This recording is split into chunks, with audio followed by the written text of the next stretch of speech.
Programang ito ay rated SPG. Striktong patnubay at gabay ng magulang ang kailangan. Maaaring may masiselang tema, lengguwahe, karahasan, sexual, horror o droga na hindi angkop sa mga bata. May bagong paandar ang mag-inang Moira at Zoe na talaga namang magpapainit ng ulo ng mga manonood.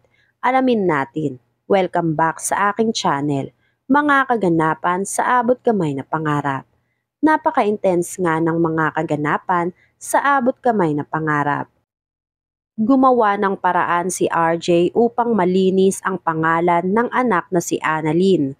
Dito nga ay hindi papayag si RJ na madungisan lang ang pangalan ng anak na si Annalyn nang dahil lang sa mag-inang Moira at Zoe.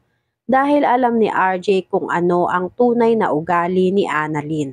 Ramdam na ramdam ni RJ na may kakaiba at tila sinet up lang ang anak niyang si Annalyn. Kaya sa pagkakataong ito ay agad na kumonsulta si RJ sa kakilala niyang IT upang tanungan ang tungkol sa CCTV footage na iprinensenta sa kanila. Dito nga nalaman nitong si RJ na pupwede palang matampered ang kuha ng CCTV basta't may access ito sa video. Kaya lumakas lalo ang kutob nitong si RJ na may kakaiba talaga sa nangyayari. Dito nga sinabi ni RJ na i-update agad siya ng kilala niyang IT nang sa ganon ay maipamukha na ni RJ sa lahat na talagang walang kasalanan itong si Annalyn. Lalong-lalo na kay Zoe at kay Morgana para malaman na rin nila kung sino talaga ang tunay na salarin na nagtangka sa buhay ni Doc Carlos. Samantala, nagsagawa ng unang plano ang mag-inang Moira at Zoe na ipamukha kay Annalyn na talagang may kasalanan siya sa nangyari kay Doc Carlos. Binigyan ni Zoe si Annalyn ng damit pang preso at pinagsabihan si Annalyn na yan na ang suotin araw-araw upang masanay na si Annalyn dahil idedemanda at ipapakulong siya ni Zoe. Sa takot ni Lynette para sa anak na si Annalyn, ay nagmakaawa siya kay Zoe at kay Morgana na patawarin na ang anak na si Annalyn. Nakaisip ng plano si Morgana at binigyan ng isang kondisyon ang mag-inang Annalyn at Lynette kapalit ng pag-urong sa demanda nila. Agad namang pumayag si Lynette alang-alang sa anak niyang si Annalyn. Ang kondisyon na yon ay walang iba kundi ang magmakaawa si Lynette sa maraming tao sa Apex at lumuhod sa harap ni Morgana at Zoe. Napaisip si Lynette na kailangan niyang gawin kung ano ang pinag-uutos ng mag-inang Zoe at Morgana upang matapos na lahat ng pagsubok na dumating sa anak na si Annalyn. Si Lynette na ang magsasakripisyo para sa anak na si Annalyn. Binilangan lang ni Zoe si Lynette ng 5 segundo at kung hindi pa rin raw napakapag-isip si Lynette ay itutuloy na nilang kasuhan ang anak na si Annalyn.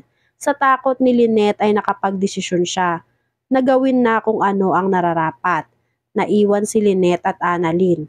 Umalis si Zoe at Morgana saglit upang pag-usapan ang mga susunod pa nilang mga plano. Nagplano ang mag-inang Moira at Zoe. Nahayaan lang nila na magmakaawa si Lynette sa kanilang dalawa hanggang sa lumuhod na sa harap nila. At kapag nagawa ng araw ni Lynette ang gusto nilang mangyari, ay saka naman nila ito tatablahin at tatakutin na nagbago na ang isip nila at itutuloy pa rin nila ang pagdedemanda at pagpapakulong kay Annalyn. At kapag nangyari raw yon ay kay RJ naman sila makikipag-usap at makikipag-deal kay RJ na mag-resign bilang CEO ng Apex, kapalit ng pag-urong nila Zoe at Moira sa demanda laban kay Annalyn.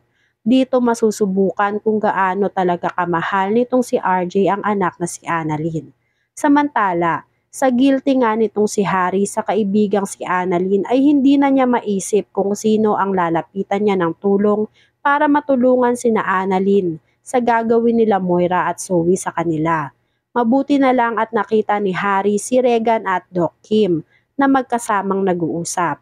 Dito na sinabi ni Harry na nasa trouble ang kaibigan nilang si Annalyn at ang dahilan ay ang malpractice at attempted murder na ginawa ni Annalyn kay Doc Carlos. Bilang lubos na makakakilala kay Annalyn ay hindi pinaniwalaan ni Regan na magagawa ni Annalyn na pumatay ng tao dahil lang sa galit niya dito. Kaya pinaglaban ni Regan na panigurado raw na walang kasalanan si Annalyn at naipit o na-setup lang siya, ganun din si Doc Kim. Kahit na nga saglit pa lang niyang nakakasama si Annalyn ay nakilala niya agad at nakilatis ang tunay na ugali ni Annalyn.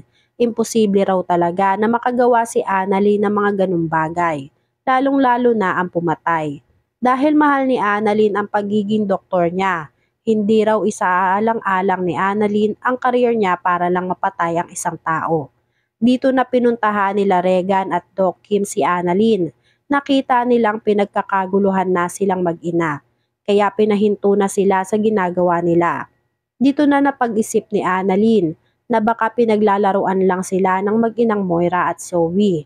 At wala talagang balak sila na patawarin si Annalyn, kahit na hindi naman talaga si Annalyn ang may gawa nun kay Doc Carlos at pinagbibintangan lang siya. Dinamayan ni Doc Kim at Regan ang mag-inang Lynette at Annalyn.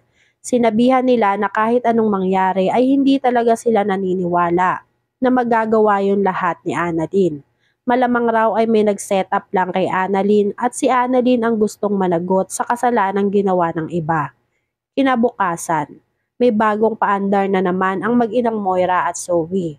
Pinatawag nila si RJ upang makausap nila. Gagawan nila ng kondisyon si RJ kapalit ng pag-urong nila ng kaso laban kay Annalyn at sa Apex. Nagtataka naman si RJ kung bakit siya pinatawag at gusto raw siya na makausap ni Zoe at ni Moira. Hindi na nagpaligoy-ligoy pa si Moira at Zoe nang dumating itong si RJ sa opisina ni Morgana. Sinabi agad nila kay RJ kung ano ang pakay nila. Sinabi ni Zoe na hindi na niya itutuloy ang pagsampa ng kaso kay Annalyn, pati na rin sa Apex. Bagay na ikinagulat naman ni RJ. Alam raw ni RJ na may kapalit ang pag-urong ni Zoe sa kaso, kaya hindi na nagpaligoy-ligoy pa si RJ. Tinanong niya agad si Zoe kung ano ang catch. Dahil imposible raw na walang catch ang pag-urong niya sa kaso, dahil kilala niya si Zoe. Hindi umuurong ito si Zoe ng basta-basta na lang. Dito na nga sumabat si Morgana at sinabi niya kay RJ na you need to resign as CEO of Apex. Nagimbal si RJ sa gustong mangyari ni Zoe at ni Morgana. Kaya napatingin si RJ kay Zoe. Papayag kaya itong si RJ sa gustong mangyari ni Morgana at Zoe? Bibitawan kaya ni RJ ang posisyon niya bilang CEO ng Apex, alang-alang sa anak niyang si Annalyn? Yan nga ang mga kaganapan at mga dapat nating abangan dito sa Abot Kamay na Pangarap. Kung gusto nyo pa ng mga gantong klaseng video, ay mag-subscribe at i-like itong video na to. Maraming salamat po. I got you!